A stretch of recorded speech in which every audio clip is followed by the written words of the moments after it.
So, ang title natin ngayon mga kapatid, naway ang lesson natin, no? Naway mapagpala tayo ngayon at ang pamagat ng lesson natin, bakit dapat naisin maglingkod o na maglingkod sa Diyos? Tayo ang tinutukoy niyan. Bakit natin dapat naisin, mga kapatid, na maglingkod sa Diyos? At ano ba itong paglilingkod sa Diyos? Ang mga bersyon ng Biblia natin gagamitin ay ang Bagong Biblia at ang New King James Version, liba na kung babanggitin. Ang ating paksa, mga kapatid, pag nilay-nilayin natin, ibig sabihin pagbulay-bulayin natin, isip-isipin natin, ang napakahalagang katanungan na yan. Bakit nga ba, mga kapatid, na dapat natin naisin na maglingkod sa Panginoon Diyos? Ano nga ba ang dahilan kung bakit tayo ay naglilingkod sa Panginoon? Kung bakit ang paglilingkod sa Kanya ay isang bagay na dapat na maging pangunahin sa ating buhay. First priority dapat, mga kapatid. Bakit? Alam niyo, mga kapatid, itinuturo sa atin ng salita ng Diyos na ang tunay na pananampalataya sa Diyos ay hindi lamang natatapos na makilala mo siya na nag-i-exist ang Panginoon Diyos, kundi kapag meron tayong pananampalataya, ay natural itong nagbubunga, nagre-resulta ng pagnanais na maglingkod sa Kanya. Natural ho yan, mga kapatid, kung talaga tayong nananampalataya. Pag nananampalataya tayo, ang kasunod nun ay tayo ay naglilingkod sa Panginoon. Hindi ka naman maglilingkod sa Panginoon Diyos kung hindi ka na nananampalataya, di ba ba? Kapag tunay natin siyang kilala, ang paglilingkod sa Kanya ay nagiging isang mahalagang bahagi ng ating buhay. Bilang mga anak ng Diyos, tayo ay tinawag, hindi lamang para maligtas mula sa napipintong kaparusahan, sa ikalawang kamatayan sa dagat-dagat kapoy, kundi upang ialay natin ang ating buhay sa Diyos. Ang paglilingkod sa Diyos, mga kapatid, ay isang utos, at yan ay titibay natin mamaya. Isang utos yan, hindi po optional. Pag sinabi optional, pwedeng gawin, pwedeng hindi. Hindi, mandatory yan. Pero, huwag natin titingnan yan bilang isang burden o pasanin. Sapagkat ang paglilingkod sa Panginoon Diyos, kung tayo ay aral sa salita ng Diyos, ay dapat nauunawaan natin na ang paglilingkod sa Diyos ay isang pribileyo, isang karapatan, isang tugon yan ng ating puso dahil naging mabuti sa atin ng Diyos, dahil sa Kanyang mga kabutihan at dakilang pag-ibig sa atin. Yun ang nagtulak sa atin upang maglingkod. Sa ating aralin ngayon, mga kapatid, ay sama-sama nating suriin, halukayin pa natin kung paano ang ating pananampalataya at pagkakilala sa Diyos ang nagtutulak sa atin upang buong puso natin siyang paglingkuran. At kung paano tayo patuloy na tinuturuan ng banal na kasulatan na maging masigasig tayo, maging tapat, maging maalab sa ating paglilingkod sa Diyos. Ang katotohanan, mga kapatid, na dapat tayo maglingkod sa Diyos ay malinaw na itinuturo ng salita ng Diyos. Maraming talata ang ang nagsasaad ng ganon.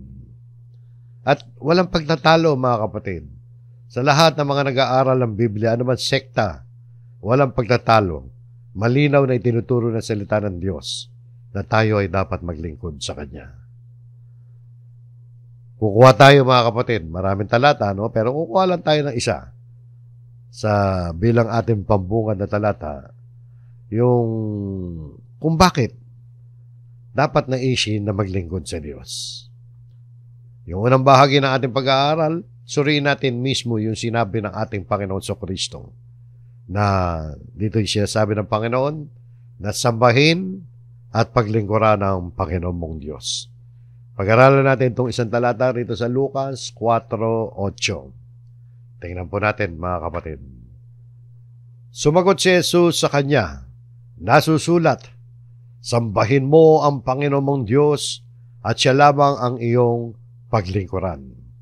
Yung talatang ito, mga kapatid, bahagi yan ng kasaysayan na kung saan si Jesus, mga kapatid, nagayunan ng 40 days and 40 nights matapos siya mabautismo ni John the Baptist, di po ba? Nagpunta siya sa disyerto, nagayuno siya ng 40 gabi at 40 araw.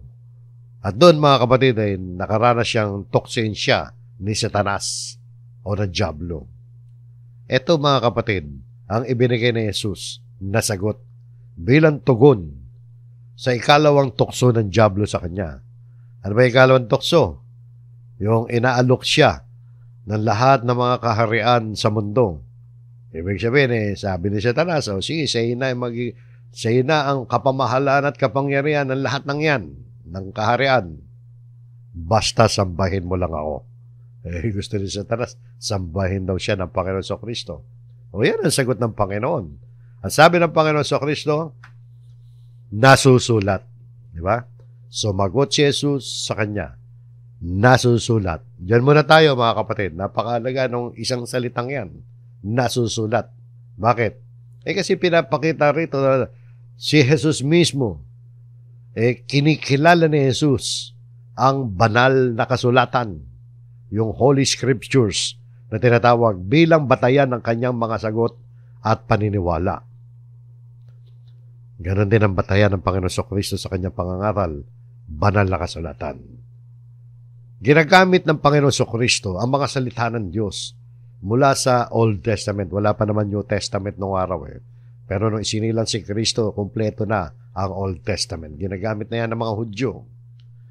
At ang ginamit niya rito, partikular, yung nasa Deuteronomio para sagutin si Satanas sa kanyang tukso. So, nakita nyo, si Kristo gumagamit ng salita ng Diyos. Kaya yung salita ng Diyos, mga kapatid, dapat talaga paniwalaan ng mga Kristiyano. Kung kilala mo si Kristo, dapat naniniwala ka sa Biblia. Kasi si Kristo mismo nagtataguyod ng Biblia. Noong unang panahon, yung Biblia nila, yung Old Testament pa lang. Sapagkat hindi pa nga nagagawa yung New Testament na ginagamit natin ngayon. Kumbaga sana in the making pa lang ang New Testament. So sabi ng Panginoon Kristo, nasusulat. Ano sa English niya nasusulat? It is written. Alam niyo ba, mga kapatid, yung salitang nasusulat ay 77 times na nabanggit. Doon lang muna sa New Testament. Pero pa doon sa Old Testament, sa New Testament, sa Bagong Tipan, 77 times na nabanggit yung katagang it is written o nasusulat sa Tagalog. Bakit ba natin isinisingit yung bilang na yan? Nakita natin sa computer yan, i-search natin. Alam niyo kung bakit natin sinisingit yan? Ang Panginoong Jesus, maging ang mga apostol niya, sa kanilang pangangaral ay madalas na sumisipi o nagko-quote ng mga nakasulat sa banal na kasulatan. Ano dapat natin makita dyan? Dapat natin makita na malaking bahagi ng kanilang pangangaral ang banal na kasulatan. At hindi sila nangangaral na salungat doon sa mga nakasulat sa banal na kasulatan. At doon sila mismo, mga kapatid, humuhugot ng saligan ng kanilang mga aral. Maging si Jesus, hindi siya nangaral ng anumang salungat sa banal na kasulatan. At gumagamit nga siya ng banal na kasulatan, katulad dito, nasusulat. Kaya mga kapatid, sa parirala pa lang na yan, ay dapat nating matutunan ang kahalagahan ng pakikinig ng salita ng Diyos. At dapat maniwala tayo sa Biblia. Marami kasing mga nagsasabing Kristiyano, hindi naman naniniwala sa Biblia. Si Kristo ginagamit pa ang Biblia para siya'y mangaral. So, importante yan, mga kapatid, ang ating saligan ng pananampalataya nakabatay sa salita ng Diyos. Ang Panginoon Kristo, maging ang mga apostol, ay hindi sila nangaral ng mga bagay na salungat sa mga salita ng Diyos na nakasulat. Ang sabi ng Panginoon, ano ba yung nakasulat? Yung nakasulat ay, sambahin mo ang Panginoon mong Diyos. Nakasulat daw yan. Kung uungkatin natin yan, mga kapatid, nakasulat yan sa Old Testament. Ilang libon taon na nakakalipas, isinulat ni Moses yan sa Deuteronomio 6:13. Na ang sabi rito, mga kapatid, ay nagsasabing ang Diyos lamang ang nararapat sambahin. So malinaw mga kapatid na sinasabi ni Jesus na tanging ang Diyos lamang ang karapat-dapat sa pagsamba ng sinuman. At hindi ang dyablo. Lalo na, di ba? O kaya ano bang iba pang mga nilalang. Alam niyo yung salitang pagsamba? Dalawang bagay kasi rito nakasulat, di ba? Sambahin mo ang Panginoon mong Diyos, siya lamang ang iyong paglilingkuran. Lalo yan, nakasulat yan sa Deuteronomio. No? At sabi rito, no, yung salitang pagsamba, mga kapatid, sambahin, worship. Kung babasahin natin yan sa wikang Grego, mga kapatid, yan yung pagkakasulat yan, proskuneo. Ano ibig sabihin ng proskuneo? So ngayon sa Revelation natin, nangangahulugan yan na sumamba nga. Kaya yan ang translation. Hindi lang. Para mapalawak pa ang ating unawa, paano ba yung pagsambang yan? O magbigay galang. Kasama yan doon sa kahulugan yan, ng salitang proskuneo. Magbigay galang sa Tagalog. Ito ay nagmula sa ugat na salita. Yung pinaka-root word nito, yung kahulugan ng root word nito, may kahulugan na yumuko o lumuhod bilang tandayan ng paggalang o pagsamba. Dito mga kapatid, dalawang bagay ito, sambahin at paglingkuran. Dito lang muna tayo sa sambahin. Yung sambahin, literal na pagsamba yan, mga kapatid. Literal at physical na pagsamba. Nandun yung pagyuko o kaya pagluhod. Kasama na dito, kapag lumuluhod ng tao sa harap ng Diyos, ay pumupuri siya at nananalangin siya sa Diyos.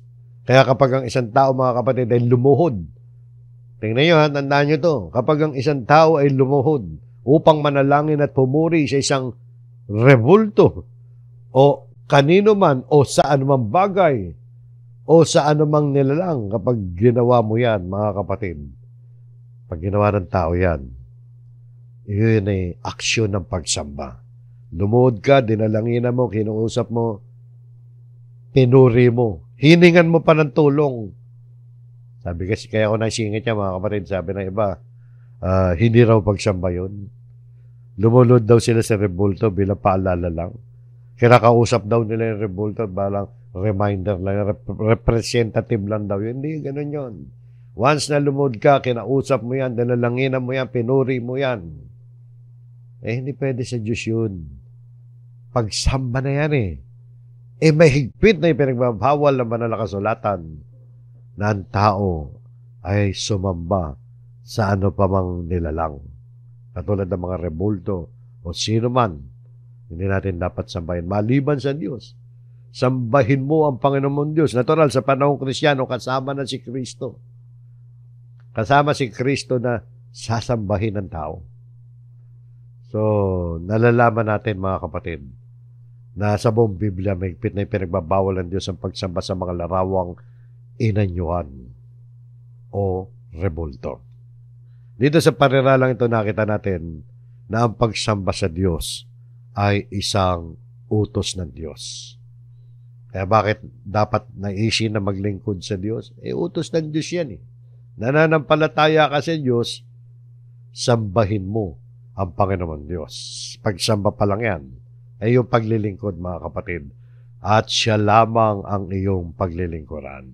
Utos maliwanag Ang Diyos lamang, sabi dyan, ang iyong paglilingkuran. Natural, sa pag-aaral natin ng Biblia, kapag tayo naglingkod kay Kristo, katumbas yun na naglilingkod tayo sa aman Diyos. Kapag nanampalataya tayo kay Kristo, ibig sabihin na nanampalataya tayo sa Panginoon Diyos. Sapagkat si Kristo, ibinigay na sa Kanya ang lahat ng kapamahalaan, ibinigay na sa Kanya ng Ama. Lahat ng kapamahalaan sa langit at sa lupa. Kaya ang bawat tao ay kinakailangan lumuhod, sumamba rin sa ating Panginoon Kristo. So, dito nakita natin, siya lamang ang iyong paglilingkuran. Ang Diyos lamang ang dapat paglingkuran. Ano ibig sabihin yan? And serve Him only. Sa New American Standard Bible. Ang Diyos lamang ang dapat natin paglingkuran. Ipinapahiwatig nito, dapat meron tayong buong debosyon at paglilingkod sa Diyos. Na walang ibang pwedeng maghari sa ating buhay maliban sa Kanya. Nabanggit natin yung salitang maghari.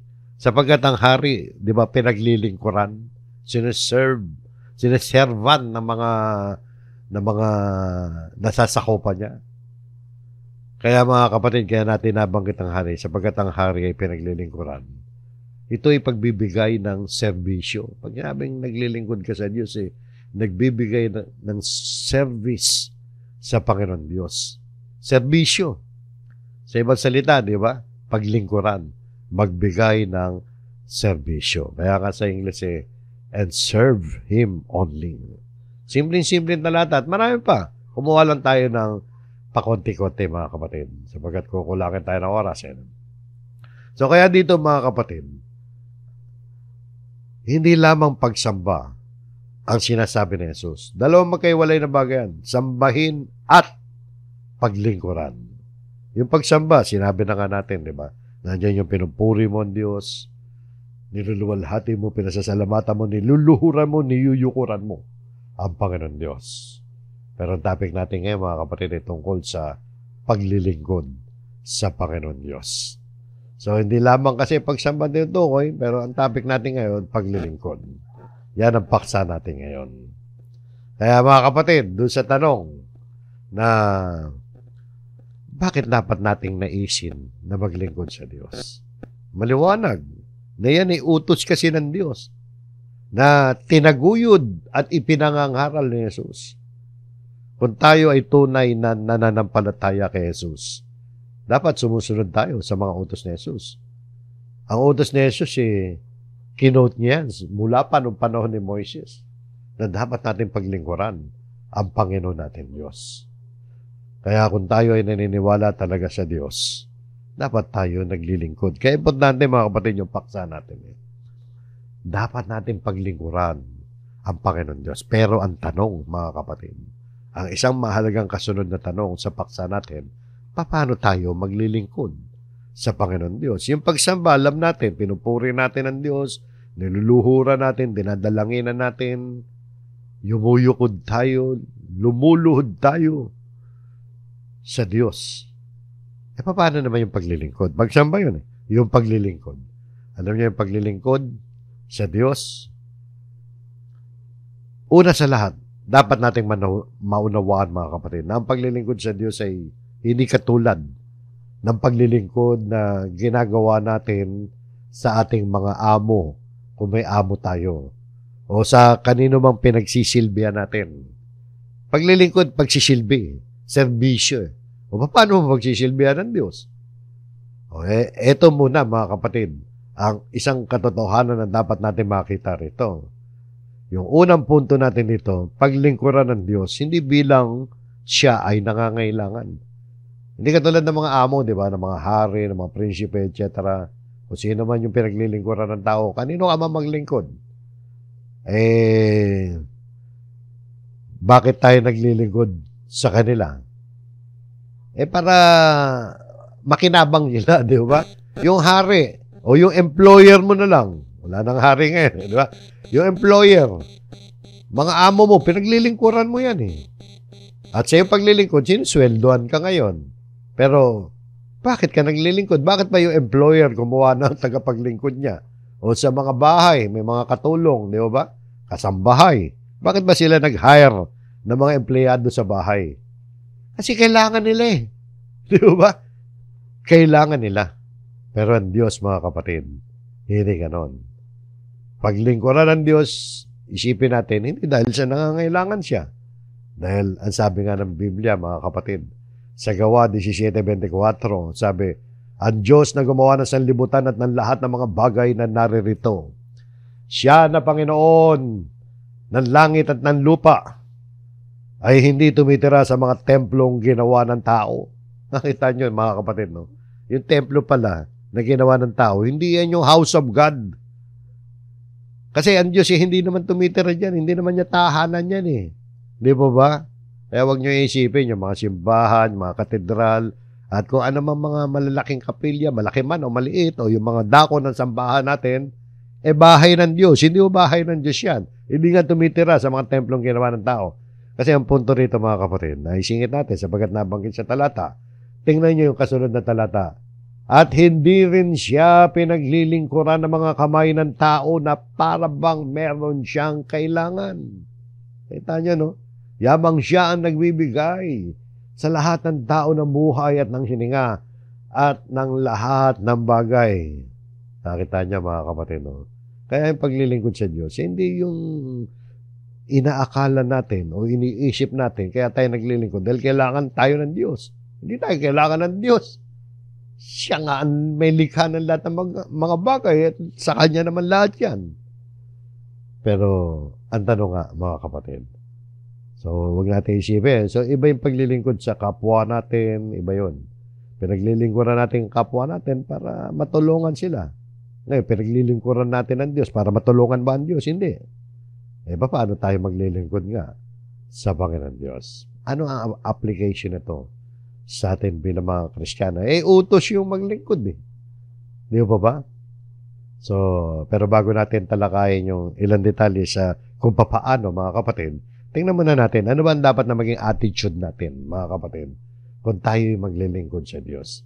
Ano ba ang dapat na matanim sa ating mga isipan, mga pag-uugali natin kung tayo'y naglilingkod sa Diyos?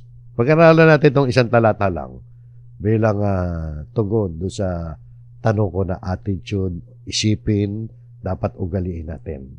Dito sa Roma 12:11, makikita natin dito mga kapatid, sa ating paglilingkod, dapat hindi tayo tamad sa pagsisikap. Maging maalab tayo sa Espiritu, naglilingkod sa Panginoon. Saan ba natin nakakuha yan? Doon nga sa Roma 12:11. So, 3 punto to sa loob ng talata. Mahalaga ho ito mga kapatid. Hindi pa diretsong ika nga na masasagot kung paano tayo maglilingkod. Pinakikita lang dito muna kung ano ba ang dapat nating maging damdamin, isipan, at paniniwala tungkol dyan kapag tayo naglilingkod sa Panginoon. At ano dapat natin taglayin? Ang sabi nito, huwag maging tamad sa pagsisikap. So, hindi tayo dapat maging tamad o pabaya. Yung katamaran, mga kapatid, sa lahat ng bagay. Diba? Sa mga pagtuturo ng Biblia ay isang kasalanan. Kasalanan na maging tamad. O sa ating paglilingkod sa Diyos, huwag tayong tatamad-tamad. Diba? Magsikap tayo. Ano pa sabi? Ikalawa, maging maalab sa Espiritu. Maalab, no? Yung pagiging maalab ay nangangahulugang maging masigasig. Pag sinabi masigasig, talaga masigla ka. At puno ng sigla sa ating buhay espiritual. Ito ay isang paanyaya sa atin na magkaroon tayo ng, hindi literal, na ang apoy o alab sa ating puso. Huwag tayo man lalamig. Hindi pwede sa isang Kristiyano na malamig sa kanyang paglilingkod. Maging maalab daw sa Espiritu na naglilingkod sa Panginoon. Ibig sabihin, dyan patungo yan. Yan yung nagbibigay ng direksyon sa kung ano ang layunin ng ating kasipagan at pagiging maalab, ang paglilingkod sa Panginoon. Pinakikita rito na ang ating pagsisikap at sigasig ay dapat nakatuon sa direksyon sa paglilingkod sa Panginoon. Kaya mga kapatid, hinihikayat tayo ng talatang ito na magpatuloy sa ating mga gawaing paglilingkod, yung mga service natin sa Panginoon Diyos ng buong kasipagan at sigasig. So yan po mga kapatid.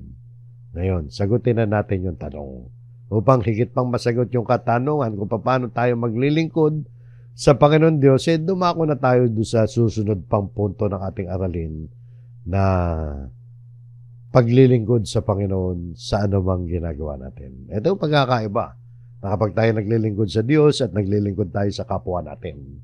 Pero alam niyo, may kaugnayan yan. So, ang paglilingkod sa Diyos ay hindi dahil kailangan tayo ng Diyos, na kailangan natin o kailangan ng Diyos ang serbisyo natin. Dahil ang Diyos ay nangangailangan. Yung mga amo natin, kaya tayo hinire, kailangan nila tayo. Di ba? Pero sa Diyos, mga kapatid, dito, ang paglilingkod sa Panginoon, hindi yung katulad nung nung naglilingkod ka sa amo mo sa lupa. Kundi ang paglilingkod sa Panginoon, ang application niyan, tandaan nyo, ito ang pinakamahalagang bahagi, kasi ito yung magbibigay ng kabuluhan sa ating pananampalataya. Hindi naman po pwede nagsasalita lang tayong nananampalataya pero hindi naman tayo naglilingkod. Dito makikita natin ang paglilingkod sa Panginoon ay nandoon sa anumang ginagawa natin. Sabi rito sa Colossus 3:23, ano man ang inyong ginagawa, ay inyong gawin ng buong puso na gaya ng sa Panginoon at hindi sa mga tao. Tingnan nyo mabuti mga kapatid, ang talatang ito. Ito'y mga kapatid ay nagtuturo sa atin na maglingkod tayo ng taus-pusong, na may taus-pusong pagsisikap. Hindi para lamang mapansin o makapagbigay lugod sa mga tao o kung ano mang motibong panlupa, kundi para magbigay lugod tayo sa Diyos. At ito mga kapatid, paglilingkod sa Panginoon ito. Pero hindi siya ang pinagsisilbihan natin. Pero katumbas yun na nagsisilbi tayo sa Panginoon. Ang sabi, ano man ang inyong ginagawa, pag sinabing ano man mga kapatid, then whatever you do. O, ano ba yung ginagawa mo? Abay, maraming tayong activities sa araw-araw. Malaki man o maliit, sa trabaho, may ginagawa ka, di ba? Sa bahay, may ginagawa ka. Sa pamilya, sa loob ng local church ninyo. Ano mang activities yan? Personal man o involved sa community, mahalaga sa Diyos yan. Tinitignan ng Diyos yan. Lahat ng ating gawain ay may halaga. Kaya sabi rito, whatever you do, ano raw, ay inyong gawin ng buong puso. Ipinapakita dito na ang bawat gawain ay dapat gawin ng buong puso. Ibig sabihin, meron kang sigasig at katapatan ng kalooban. Di ba? Pag sinabi buong puso, yung bukal sa puso mo, masaya ka, di ba? Kahit nahihirapan ka, dapat ito yung ginagawa ng may lubos na pagsisikap at dedikasyon. Hindi tayo napipilitan lamang, hindi tayo napupwersa lamang, hindi rin sa iba pang motibo. Hindi rin dahil sa pagbibigay ng pabor lamang sa kanina man, kundi taos-puso nating ginagawa. Ano man ang ginagawa natin. Kahit saan ka nandun, anumang gawain yan, ay dapat gawin ng buong puso, hindi ng buong puso, naggaya ng sa Panginoon. Ano ibig sabihin yan? As to the Lord. No? Ibig sabihin lamang nito, katulad ng ginagawa mo ito para sa Panginoon. Nakita nyo, ibig sabihin, itong gawain kong ito, itong trabaho kong ito, itong involvement ko sa local church, ginagawa ko ito para sa Panginoon. Parang ganun lang yan, mga kapatid. So nakita nyo, no? Nagsisilbi ka sa kapwa mo, nagsisilbi ka sa iyong hanap buhay, nagsisilbi ka sa local church, dahil ang iniisip mo, dapat ay yun ay ginagawa mo ng gaya ng sa Panginoon o para sa Panginoon at hindi sa mga tao. So, hindi pagpapakitan tao lang yan, mga kapatid. Kaya ito mga kapatid, nagtuturo sa atin ng prinsipyo ng, siyempre, sa Panginoon yan. Ano man ang ginagawa mo sa pagiging tapat, masigasig, ano man ang gawain. Isipin mo nga kung ikaw gumagawa, naghahanap buhay, siyempre, kung para sa Panginoon yan, anong klaseng paghahanap buhay ang ginagawa mo? Kung ikaw ay, mamaya, didetalye natin isa-isa yan. Excuse me. So, hindi sa tao. Hindi pagbibigay lugod sa tao. Tingnan nyo pa, sa continuation ng talata. Tingnan natin siya sabi ni Pablo, huwag na yung talatang yan. Sa sunod talata 24, sabi rito, yamang inyong nalalaman, nasa Panginoon ay tatanggapin ninyo ang ganting mana sapagkat naglilingkod kayo sa Panginoon. So nakita nyo mga kapatid, no? Balikan natin.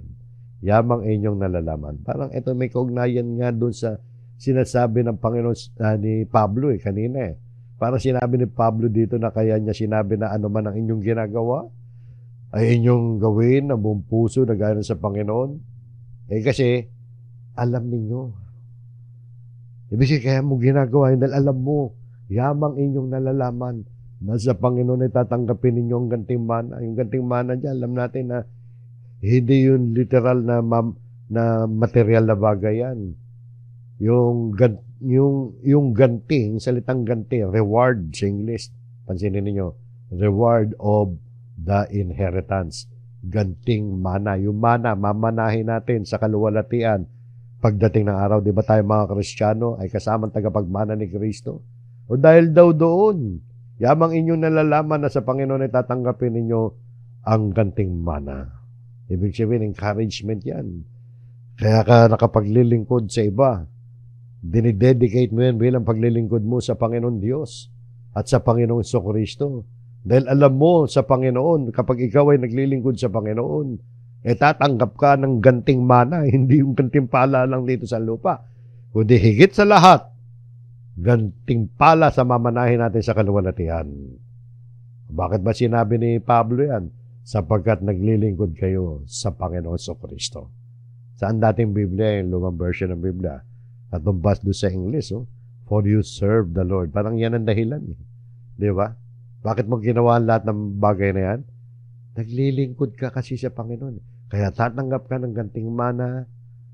Kaya maglilingkod ka ng sa lahat ng ginagawa mo, gagawin mo yan na parang kang naglilingkod. Hindi lang parang. Talaga yun na yung katumbas nun, mga kapatid. Ano man ang ginagawa natin? Katumbas yan. Ano man ang ginagawa natin? Katumbas yan ng ating paglilingkod sa Panginoon. Ang sabi pa rin ni Pablo, palawakin pa natin ako dito, mga kapatid, para higit natin may apply sa buhay po natin. Ang sabi pa rin ni Pablo tungkol sa lahat ng mga ginagawa natin sa araw-araw, tingnan, may kaugnayan kasi yan eh. Hindi lang may kaugnayan, o may kaugnayan nga, ang kaugnayan yan ay meron direktang kaugnayan yan sa ating paglilingkod. Iba yung sambahin ha. Yung sambahin yan, doon na pinupuri natin, di ba? Yung kanina, pinupuri natin, dinadalanginan natin, niluluhuran natin. Ito paglilingkod eh. Dalawa yung utos eh. At nandito tayo sa paglilingkod sa Panginoon. At kung paano tayo maglilingkod sa Panginoon, ganun pala ang paglilingkod sa Panginoon. Yung paglilingkod sa Panginoon, dahil hindi naman kailangan ng Diyos na i-serve natin siya literally, physically. Dahil hindi naman kailangan ng Diyos ang anumang bagay tungkol sa atin. Gusto ng Diyos,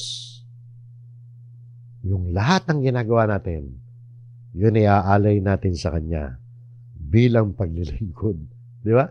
Tingnan niyo pa sa 1 Corinto 10:31. Kaya kung kayo man ay kumakain, umiinom o anuman ang inyong ginagawa, lahat tayo kumakain, di ba? Umiinom, anuman ang inyong ginagawa, lahat na. Gawin ninyo ang lahat sa ikaluluwalhati ng Diyos.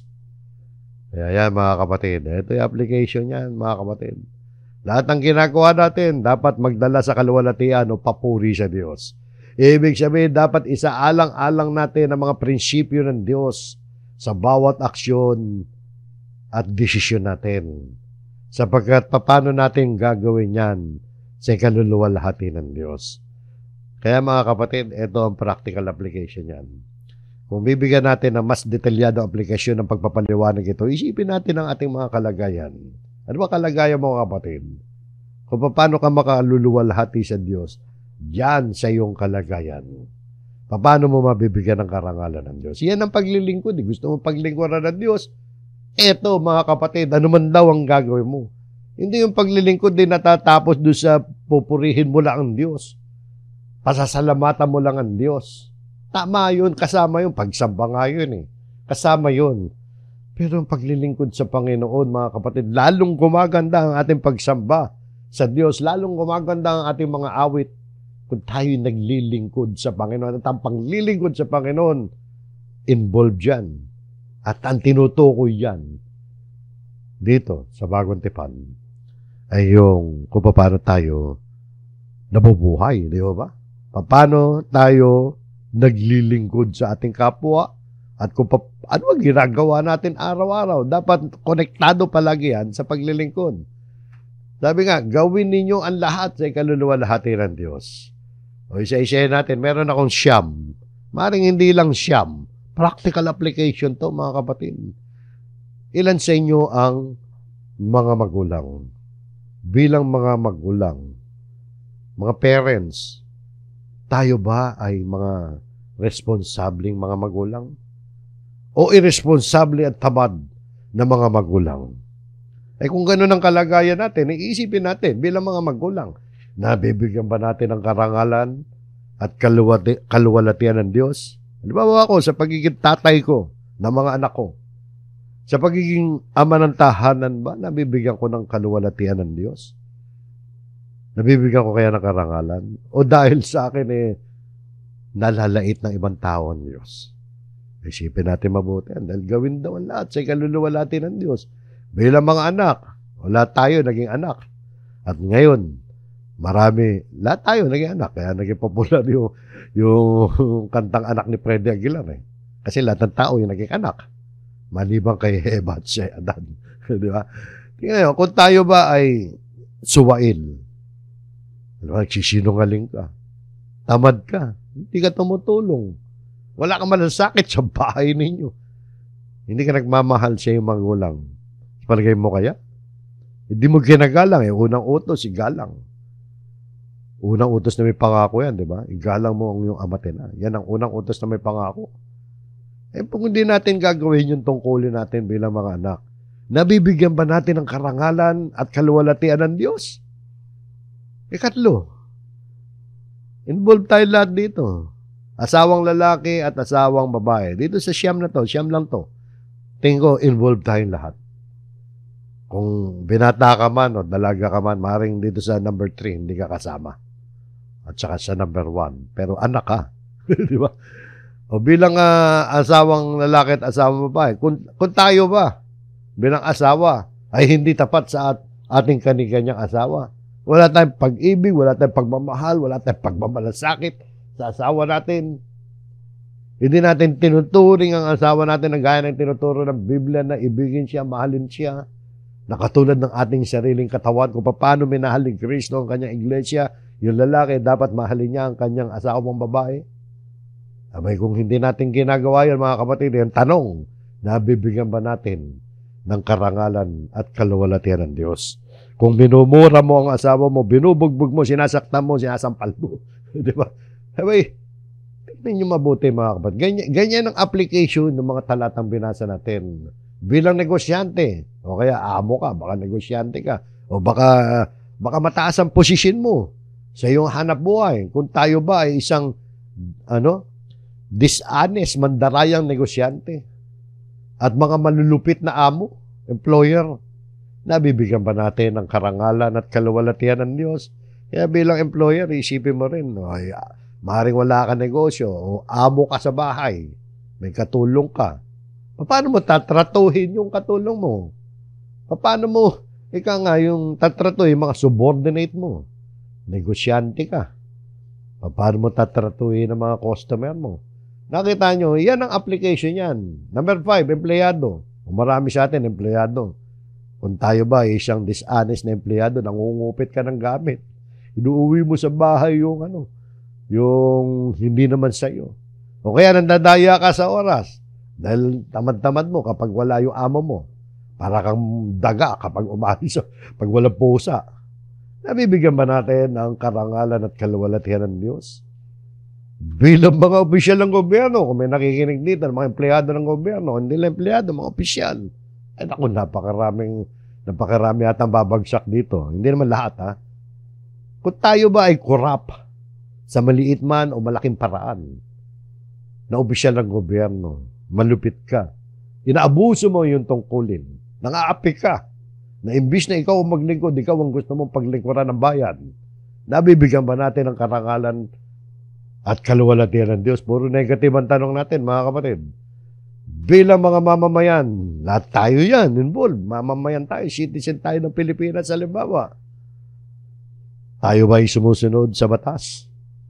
Nakikipag-cooperate ba tayo sa ating pamahalaan? Nagpapasakop ba tayo gaya ng tinuturo ng Biblia? Alam nyo, ang limitasyon ng pagpapasakop ng mga Kristiyano sa gobyerno, kung ang gobyerno nag-utos na ng labag sa salita ng Diyos, mapalad nga tayo sa panahon natin ngayon sa Pilipinas. Ano ba nilalabag ng gobyerno sa pagpapatupad ng batas? Wala naman akong naiisip, mga kapatid.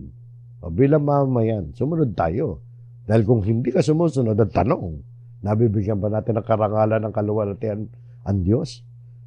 bilang mga citizen ng ating mga barangay o bilang kaanib sa isang local church. O lahat tayo kaanib ng anuman church, di ba?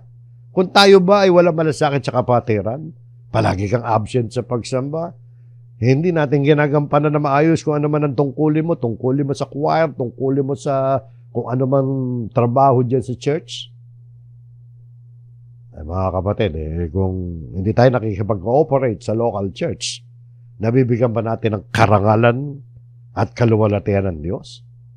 At sa huli, mga kapatid, baka meron pa kayo ibang alam, marami pa. Alam ba, maibanggit pa natin ito? Ayan yung mga in general, bilang mga estudyante. Kung tayo ba'y nadadaya sa exam, bulakbol sa pagpasok, mahilig sa cutting classes, akala na magulang mo, pumapasok, hindi pala. Nabibigyan ba natin ng karangalan at kaluwalhatian ng Diyos? Sa mga negative na tanong natin, ang sagot ay hindi. Hindi natin nabibigyan ng karangalan. Saan man tayo kabilang dyan, dapat natin paglingkuran ang Panginoon. Dapat ginaganap natin ang ating mga tungkulin, responsibilidad, na may katapatan sa ating puso at isipan at lubos na nananampalataya na tayo ay naglilingkod sa Panginoon sa mga ginagawa natin. Yan ang paglilingkod. Pag pinabayaan natin lahat yan, hindi ka naglilingkod sa Diyos. Maaaring sumasamba ka nga, pagsamba mo, mauuwi sa walang kabuluhan yan. Pinupuri mo ka ang Diyos. Ang galing mo nga tumugtog ng mga gospel songs. Magaling kang umawit ng mga gospel songs. At malakas ka mag-abuloy sa local church nyo. Pero may mga nilalabag ka sa pamumuhay mo. Mga kapatid, hindi tayo naglilingkod. Kaya gawin ninyo ang lahat sa ikaluluwalhati ng Diyos. So yan mga kapatid, yung paglilingkod sa Panginoon Diyos. No?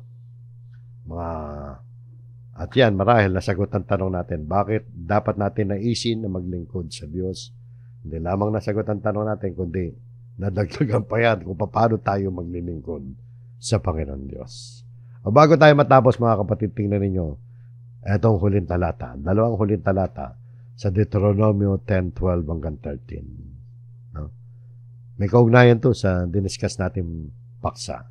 Ang sabi diyan, at ngayon, O Israel, ano ba ang hinihingi sa iyo ng Panginoon mong Diyos? So ito yung mga requirement ng Diyos sa Israel. Alam natin, sa Israel to, pero kasama rin tayo dito, mga kapatid. Makikita nyo sa context, hindi ka pa pwede na gumawa ng mga bagay dito na salungat dyan sa panahong Kristiyano. Applicable din yan sa panahong Kristiyano. At ngayon, O Israel, ano ba ang inihingi sa iyo ng Panginoon Diyos? Eto, mga kapatid, may 4 na bagay rito sa talatang yan. Actually, 5 yan, yung panlima na susunod na talata. Yung mga requirement ng Diyos.